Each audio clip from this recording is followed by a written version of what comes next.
Jennifer's quotes. Griffith's quotes, Breyer. So does he, what is that? She's dangerous. No. They like, this quote looks like it's from a family member.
guy with great hair, white hair.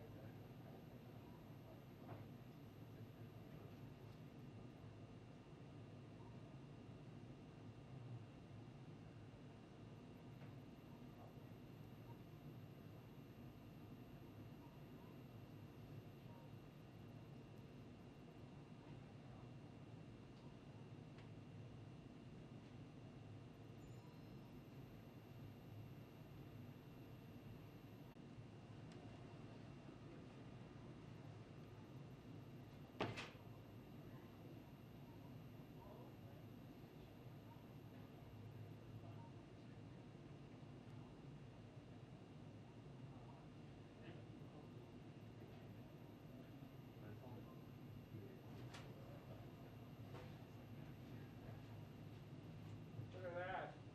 Just like that. You get what it is.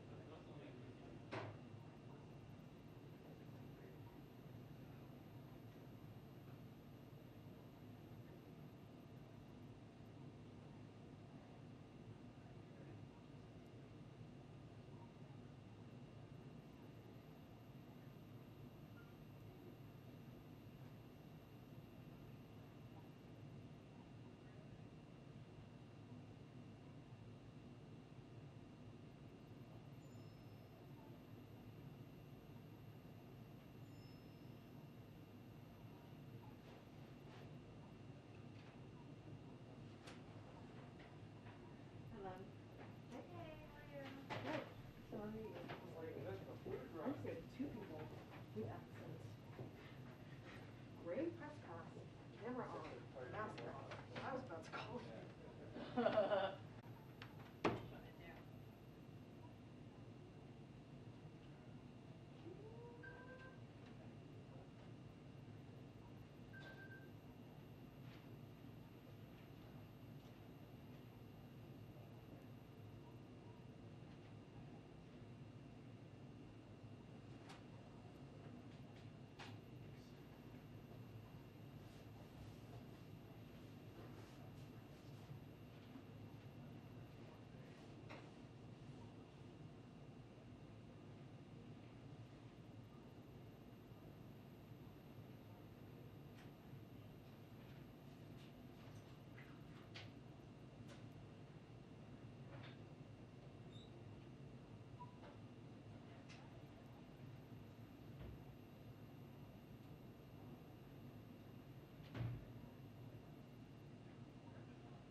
What's going on, man?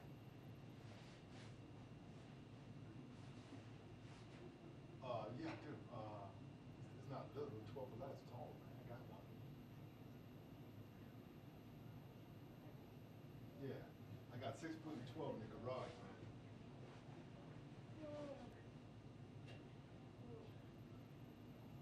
You talking about kind you push up, right? You want that kind? Yeah. Yeah, I got those in the garage, on the side of the house, man. Those metal.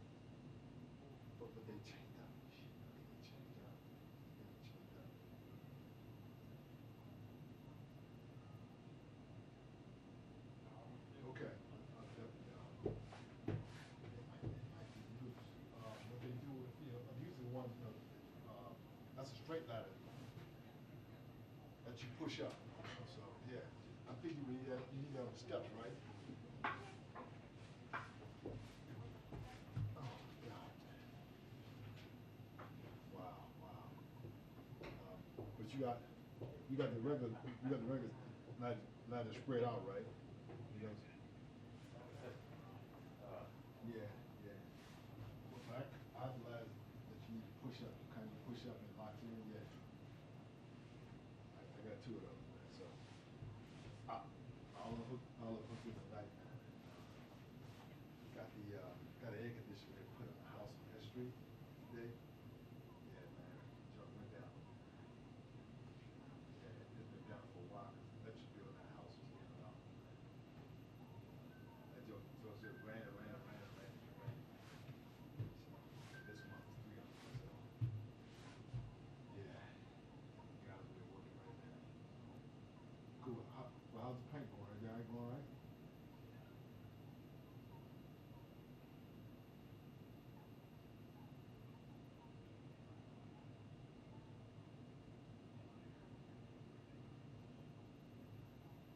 Yeah, cheap shit. Oh, they fell down. Yeah, yeah. Okay.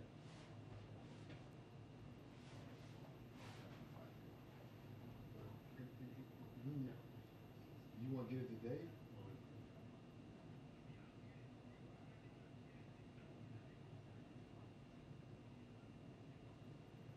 Yeah, I'll be home tonight though, so.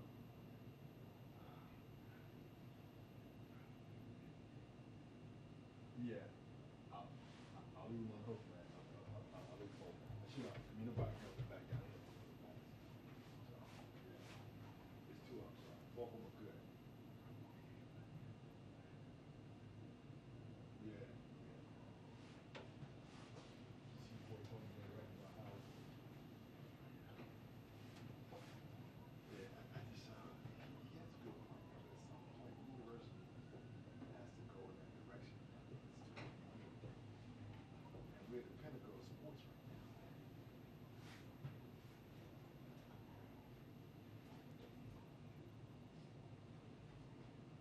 All of it.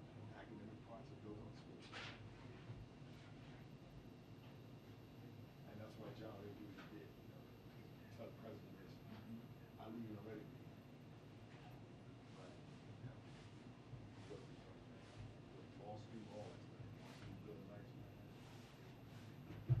And then you showed Pine Bluff, Arkansas. I've been there.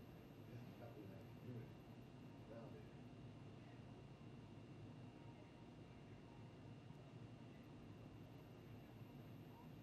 They got land. We don't have land.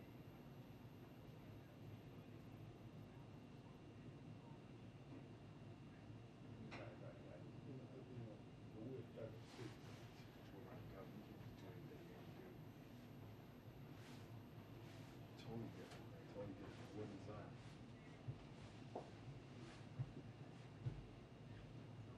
Yeah. A lot of money. But now you have the people that they have no other social things to do. Look over here. You see, man, we got so many things to do. I can go to 5 games in one day. Yeah. Yeah. Right. Right. Right. So country mama. Choice way. That's what I mean. What are you talking about? Going to the gym or somewhere. I've been there.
He needed a refill.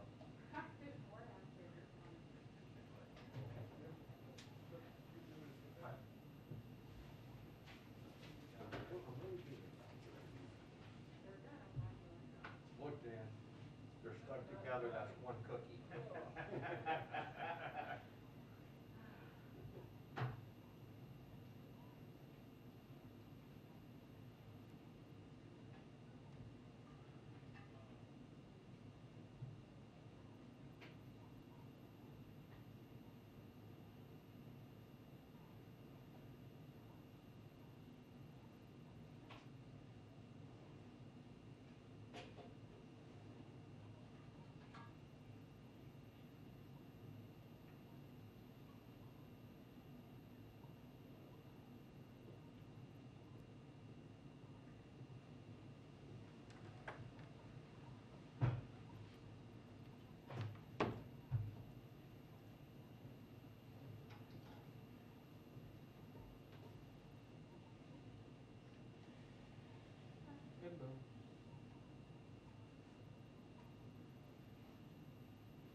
2-minute warning to press briefing, 2-minute warning to press briefing.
Hi, everyone.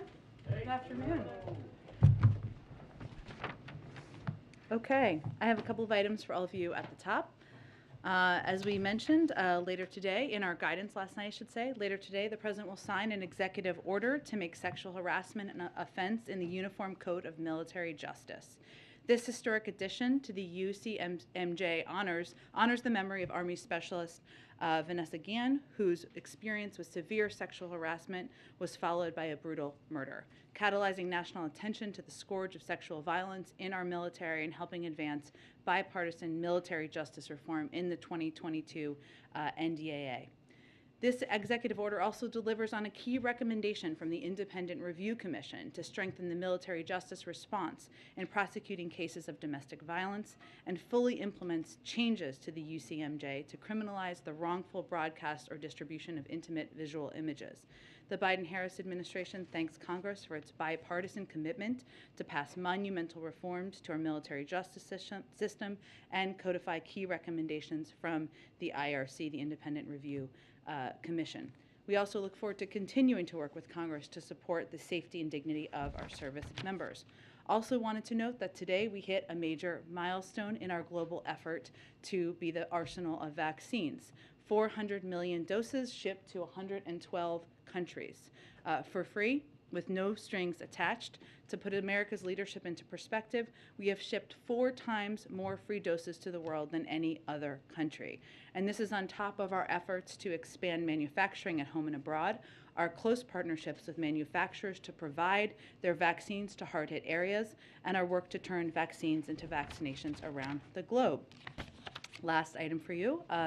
Today, the Consumer Financial Protection Bureau launched a new initiative to save American families billions of dollars a year in unexpected and hidden fees charged by banks and financial companies.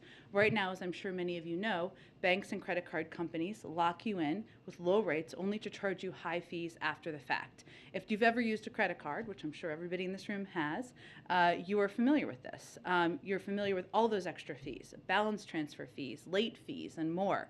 They add up. Collectively, the CFPB estimates that these junk fees drain tens of billions of dollars per year from American families. Consumers are already starting to feel the benefits of the CFPB's work in this space. After the CFPB published a report on bank overdraft fees in December, many large banks, Bank of America, Capital One, and Wells Fargo, announced they would reduce or eliminate some of these fees. That's an important start, but not enough, which is why the CFPB is interested in hearing about everyday Americans' experiences with unexpected fees. This latest initiative by the CFPB was previewed at this week's Competition Council meeting, and it's just one of the ways one of the steps we are taking to go after excessive fees that companies use to hide the true cost of products. From airline tickets to high-speed internet services, agencies are planning internet service fees, I should say. Agencies are planning actions over the coming months that will make prices clear up front so that consumers can save money by choosing the best deals for them. Let me say one other thing. I know there is a lot of news out there today, so let me reiterate something that you heard the president say, and I also said over Twitter. It's always been the decision of any Supreme Court justice, if and when they decide to retire, how they want to announce it, and that remains the case today. So we are not going to have additional details. You are always welcome to ask any questions you like at any time, and there's a lot of news out there, but I just wanted to say that at the top. Josh, go ahead. Thanks, Jen. Two subjects. So let's say hypothetically, a Supreme Court justice was to retire and announce it on his or her own terms. Does President Biden plan to honor his pledge to nominate a black woman to the court? Well, I've commented on this previously. The president has stated and reiterated his commitment to nominating a black woman to the Supreme Court, and certainly stands by that. For today, again, I'm just not going to be able to say anything about any specifics until, of course, Justice Breyer makes any announcement, should he decide to make an announcement. Okay, secondly, on Ukraine. Is the White House publicizing the troop buildups and the Russian disinfo efforts in hopes of deterring Moscow? And does the White House think that strategy is working?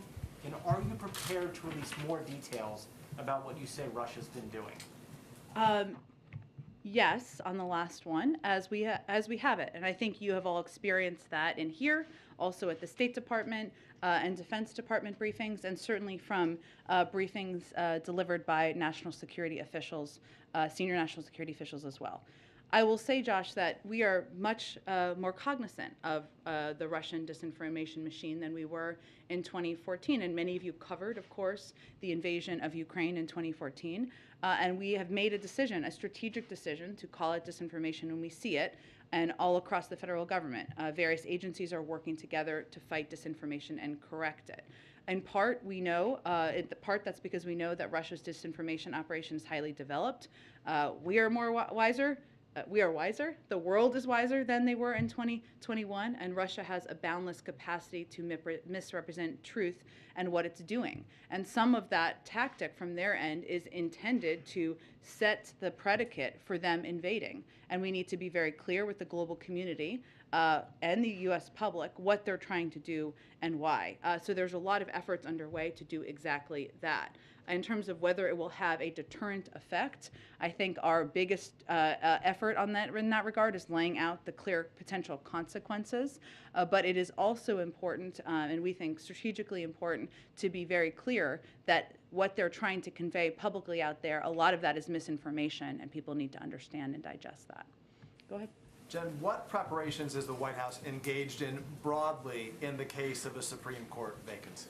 I'm just not going to detail any of that from here. Not about unrelated to this, you can't detail what, like, doesn't every White House like to get ahead of this in case of a sudden passing in the case of Ruth Bader Ginsburg? None of that you can share? I'm not going to detail internal planning from here, no. Okay, then let me ask you a couple other questions. Is there any scenario in which the president would select his Vice President Kamala Harris for the Supreme Court? Again, I'm not going to speak to any considerations, preparations, lists, and as we've stated earlier, and you heard the president say, there's a long history of Supreme Court justices determining when they may retire, if they retire, and announcing that. And we're going to, that remains the case today. Clearly, you are more wiser than to take those questions then. So I will ask you about a different topic, and that's Vladimir Putin, the president, saying yes, that he would very much consider personally sanctioning him in the case of a Russian invasion. Can you give us a sense, because Russia has dismissed or sort of poo-pooed that idea, what would sanctioning Vladimir Does Russia Putin... have a role in determining our sanctions? No, but they've said that it would have no impact. So what impact would sanctioning Vladimir Putin have on him, and what would that look like? Well, I think what's important to note broadly is that what we've also said is that it will be far beyond, any sanctions package would be far beyond what was done in 2014. And that includes impacting business and economic interests of President Putin and the leadership of the Russian government. I would also note that while it has been our policy that we are not going to take options off the table from here, and we haven't, we also have been detailed what isn't in an initial package, and that doesn't mean that everything out there that's being talked about is in an initial package. Okay, thank you. Go ahead. Thank you. When you were asked about the vice president possibly being selected as a Supreme Court nominee, you said you're not going to speak to any considerations. Does that mean she is being considered?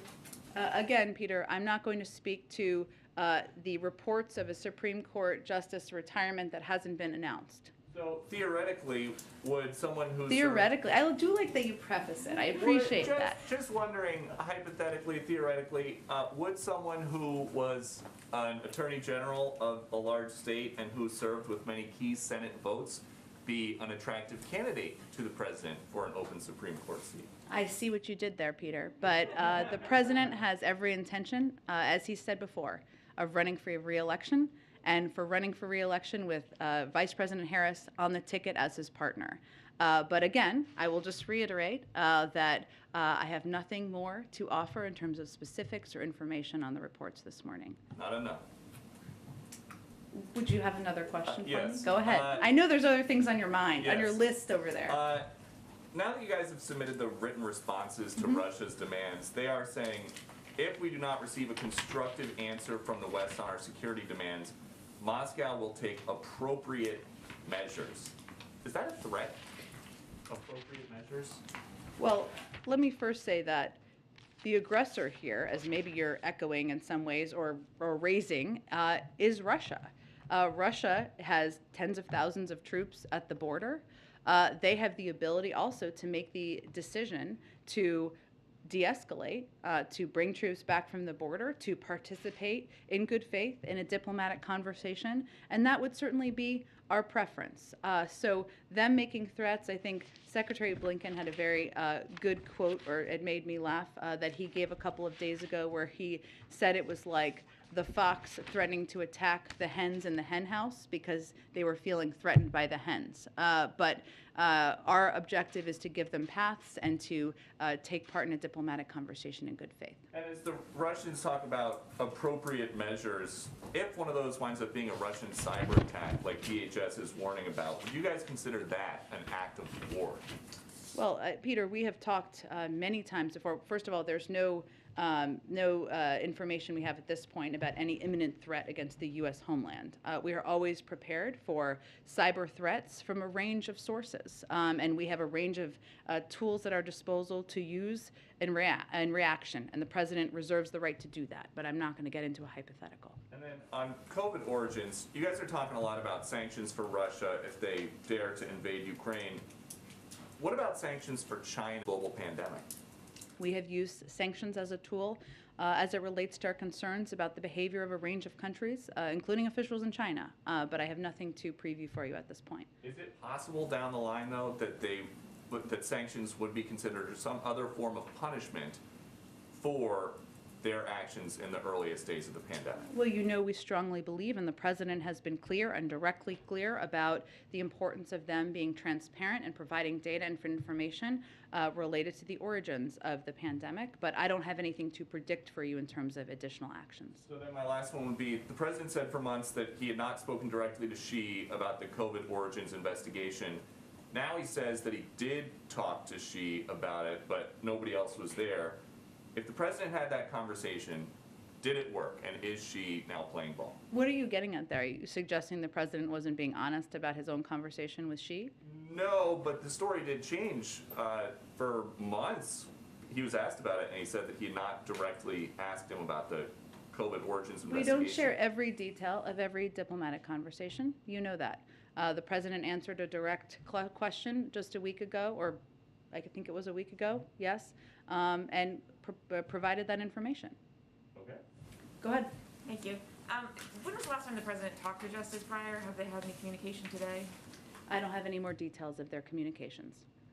I wonder if you can clear this up, because there seems to be some disagreement among some legal scholars. Is it your understanding and the understanding of this administration that the vice president can be the tie-breaking vote to confirm a nominee to the court? I would have to check on the specifics of that. And just one more on the president's Supreme Court commission. I believe they finished their report. They turned it in last month. Has the president had a chance to review this? Might we hear from him on any decision or input that he's had? He has received the report. I don't have any update on his analysis of it at this point in time. Go ahead. Take you somewhere completely different. Okay, let's go there. The China bill. Yes. Which the president last night in a statement said he's heartened by the bipartisan work on the package, which it was in the Senate, not so much in the House. Foreign Affairs Committee Chairman McCall said it was absolutely not bipartisan, will likely garner no Republican support.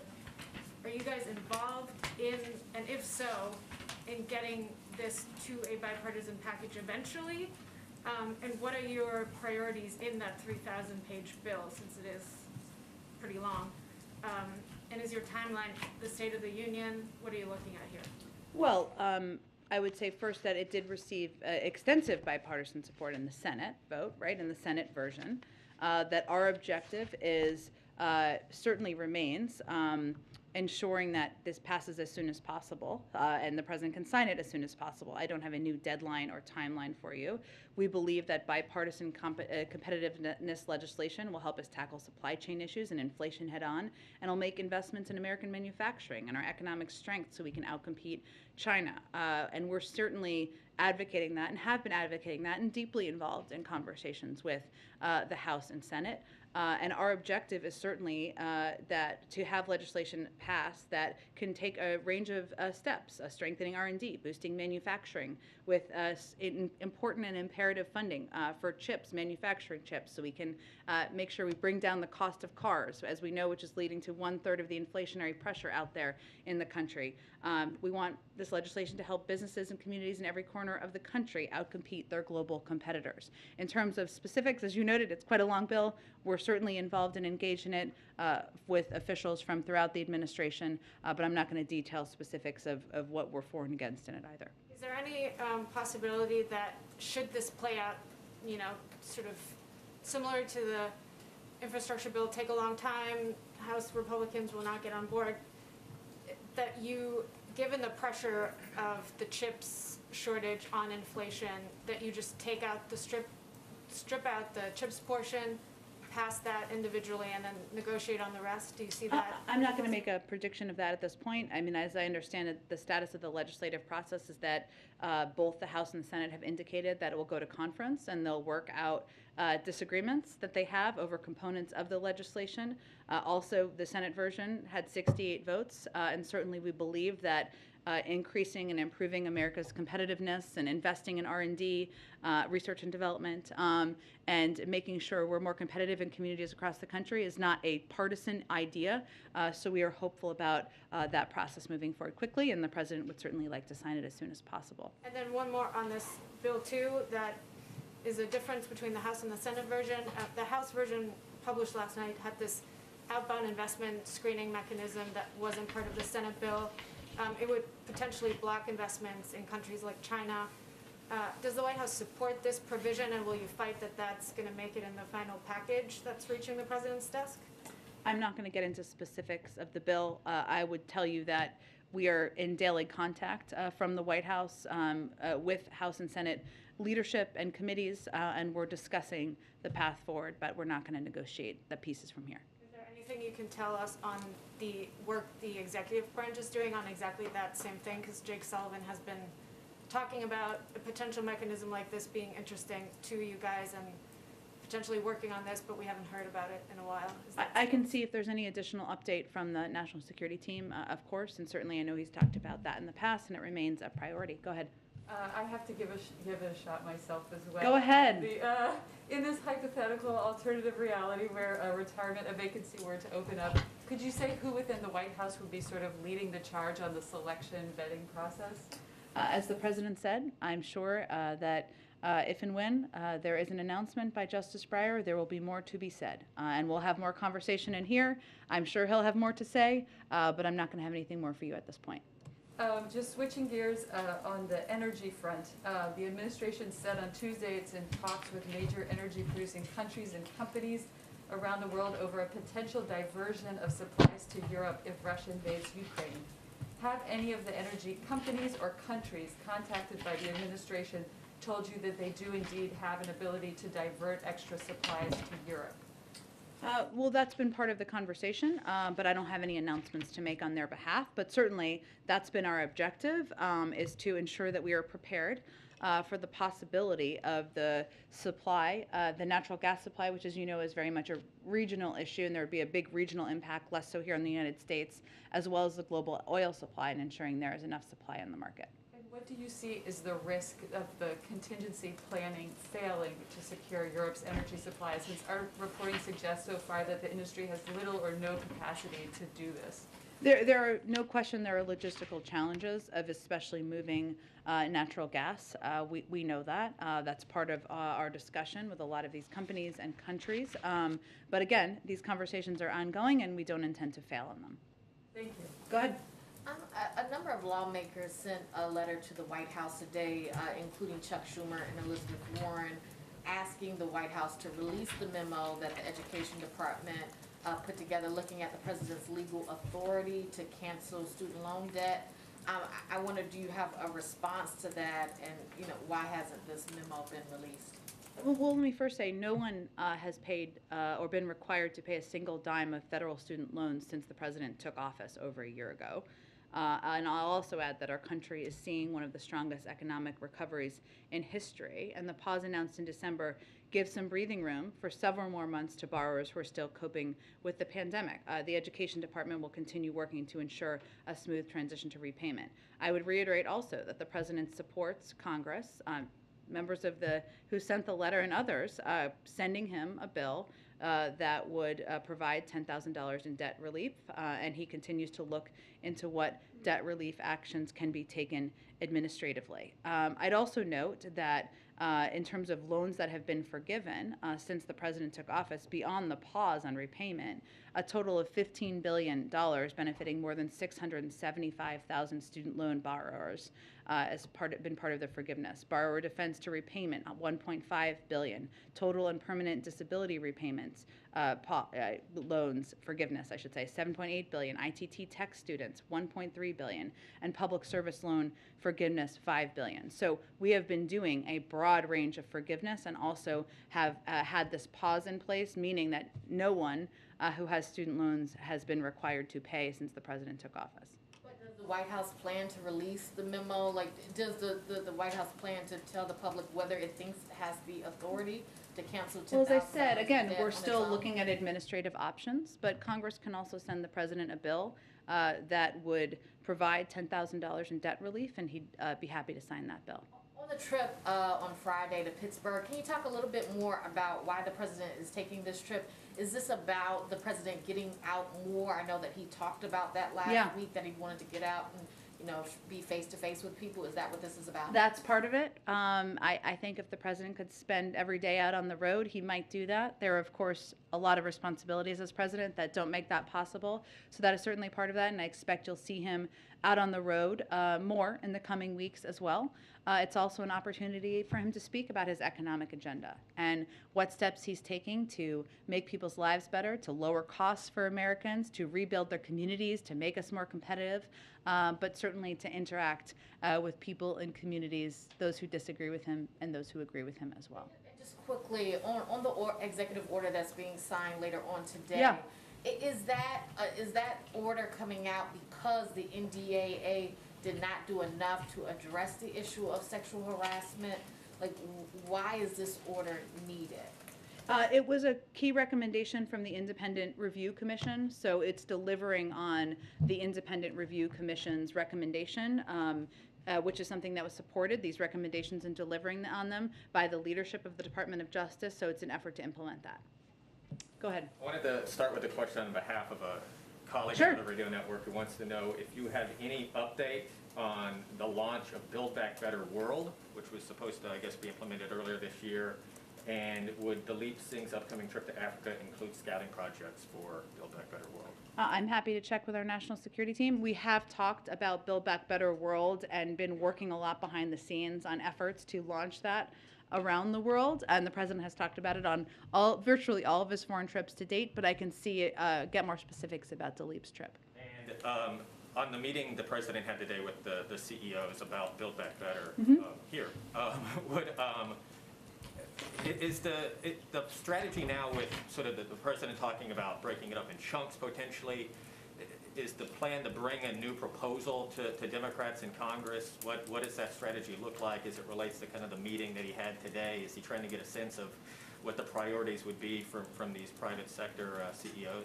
The meeting was not a negotiation. It was not the basis of a negotiation. Those discussions will happen between the 50 members of the Senate who need to support a package, a big chunk, to move it forward.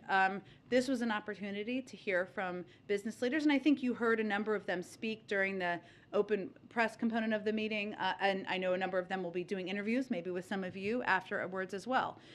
What I think was interesting and compelling to the president when we were talking about this last night was that they're all experiencing different challenges as they look ahead to their, many of them very successful businesses. Some of that is ensuring they can have enough women at a senior level in the workforce, and lowering the cost of childcare and making that affordable is a big issue that the CEO of Etsy has talked about, for example, quite a bit. The CEO of Cummins has talked a lot about climate change, or the climate agenda, and the importance of investing in that moving forward, because those are industries that will grow and have a huge opportunity for our manufacturing industries here in the United States. Those are all components that are part of the president's Build Back Better agenda, but he really wanted to hear from them on their industries, the best way to grow their businesses, the middle class, and how components will certainly impact them. Is that a message the president plans to take to Democrats? Is he going to present something smaller, a big chunk, sort of a more narrow piece of legislation or proposal that perhaps can get unstuck in the Senate? Well, again, I don't have any predictions of the legislative process. This was not a meeting about the legislative process. The president and senior members of our legislative team and senior White House officials are in constant contact with a range of senators, committee members, staffers, and really the point we're at now is determining what components there can be 50 votes for. And that will hopefully include a big chunk of what the president has proposed. But that's what the status of that is. But this was not a meeting to discuss legislative strategy or how to navigate conversations with different senators. Go ahead. Yeah, Jen, I have a couple more on BBB. Ron Klain said last week that you'd like to see BBB legislation approved as quickly as possible. Some Democrats, Representative Jayapal, are saying that March 1st, the State of the Union, is kind of a deadline for action. Does the White House see it that way in terms of the time frame? Do you see the No, March we have 1st not as set a deadline. No. And 5 Democratic senators wrote the president and the vice president urging them to keep the child tax credit expansion in BBB. But the president seemed pretty clear in the press conference he wasn't sure that that could happen. Is he reviewing that? Did he change his mind?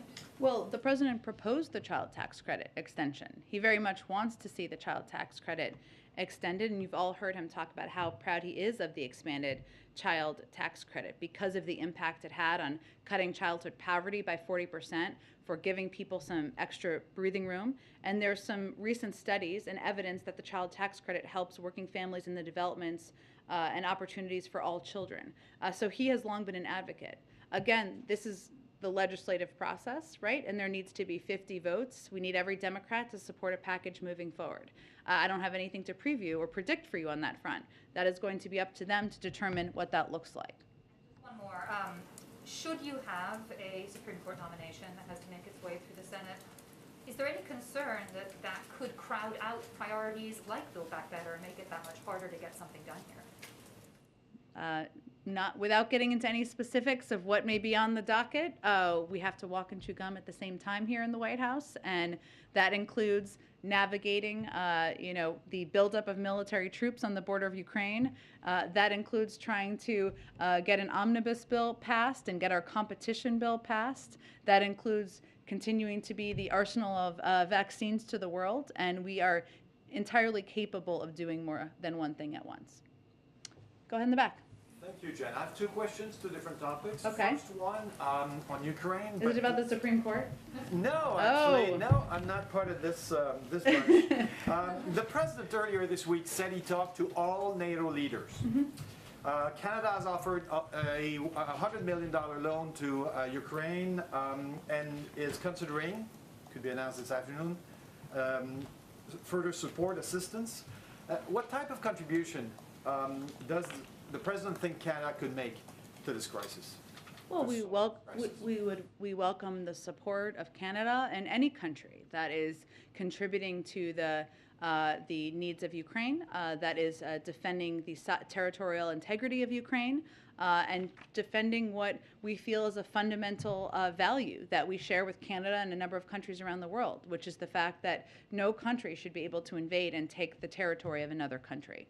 So we're not going to assess what they should do or not do. Every country has different capacities, capabilities, legal authorities. We recognize that, but we certainly welcome their support for Ukraine. So the president hasn't asked for arms shipments or troop deployments? I'm not going to get into any more details of conversations. We just recognize that every country has different capabilities, capacities, authorities, and a range of contributions, and doing it in a coordinated way we think is very effective. I'd like to talk about, I have a question about Haiti. Okay. So Canada hosted an international meeting last week. Prime Minister Trudeau has called for immediate action to fix the security situation in Haiti. You know that in the next 2 weeks, it would have been the end of President Jovenel Moïse's term if he hadn't been assassinated. What's the U.S. plan, particularly in terms of security, knowing that there's no newly elected president to swear in on February 7th? Well, let me first reference, and I think you're probably aware of this, but last week Deputy Secretary Wendy Sherman participated in a high-level ministerial hosted by Canada to discuss sustainable, inclusive solutions to the challenges faced by Haiti and Haitians. The ministerial was an opportunity for global leaders or high-level officials to reaffirm the continued international commitment to support Haiti as it confronts growing insecurity, works to restore its democratic institutions, and revives the country's economic development. We're also continue to work with Haitian authorities and international partners to provide additional assistance from the United States to the Haitian National Police to strengthen law enforcement, build up anti-gang operations, maintain peace and stability. And we have also, in response to heightened humanitarian needs in Haiti, USAID has provided more than $92 million in assistance in fiscal year 2021. So we're working on a range of channels, including in close coordination with other leaders about how we can help prop up humanitarian needs, address their security needs, and act in a coordinated way as Haiti looks to their future. Okay. Go ahead. Go ahead. Just a quick question on inflation. Many people believe that government spending is a big factor in the current inflation levels. Can you speak to concerns that spending plans that come out of Build Back Better aren't paid for, and so could mean higher deficits and more inflation in the future? Aren't paid for? Right. Build Back Better is paid for. Entirely. Okay. Can you speak to the concerns that are coming in that it's Who are not the concerns actually from, though? But who's saying it's not paid for? Because there have been a range of economists saying it's entirely paid for, and that has been a priority for the president. It has also been concluded by a number of Nobel laureates and experts from a range of economic experts on the outside that it will not contribute to inflation. So those are the global experts that we would point to, but there may be others suggesting something else, but I don't know who those people are. if those bills do pass, it will not raise taxes?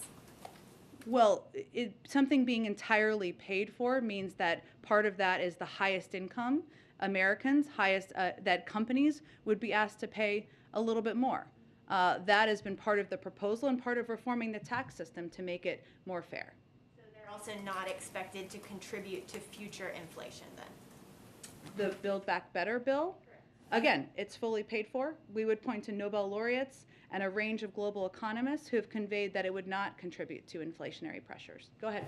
Thanks, Jen. I wanted to ask about the impact that President Biden's experience in foreign policy has on his handling of the current situation with Russia and Ukraine. Obviously, he served on the Senate Foreign Relations Committee. He was vice president when Russia invaded Crimea. He oversaw the end of the war in Afghanistan last year. Can you just talk about how those various experiences have informed his decision-making and his thinking on the situation currently with Russia and Ukraine? Absolutely. So one of the lessons learned I talked about a little bit earlier in response to Josh's question, which is the ability and the boundless capacity of Russia to misrepresent the truth and spread misinformation through a range of channels. I mean, they have a range of state-run media channels that are not just prevalent in Russia, but around Eastern Europe, across Europe. You can even find them in the United States.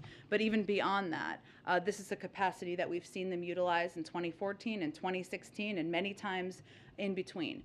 So one of the lessons that we have learned is certainly, and the president has learned, is certainly that it's important to call out this disinformation and to make clear to the American public, to the global community, what they're trying to do here and the fact that it is not accurate. They're trying to set the predicate for war. We've done that through a number of means. Last week, the administration announced sanctions on 4, of course, Ukrainian individuals. We also had a briefing, launched a website, released a fact sheet to educate the public on the Russia disinformation ecosystem. The FBI and DHS are coordinated with the intelligence community as well as state and local partners to ensure a common understanding of Russia disinformation and influence activities related to the situation in Ukraine. So that's one part. I'd also say that for the president, and this has been a priority for him since he came into office, building up our alliances and partnerships with the global community, ensuring that close coordination is front and center and is a priority, is something that he has learned through his time in foreign policy as the former chair of the Foreign Relations Committee, of course, as vice president, is imperative.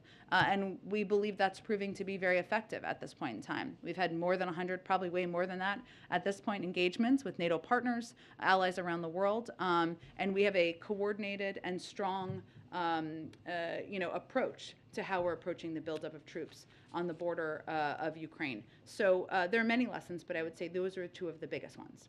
Right, and can I also ask about the China competitiveness bill Sure. that was mentioned earlier?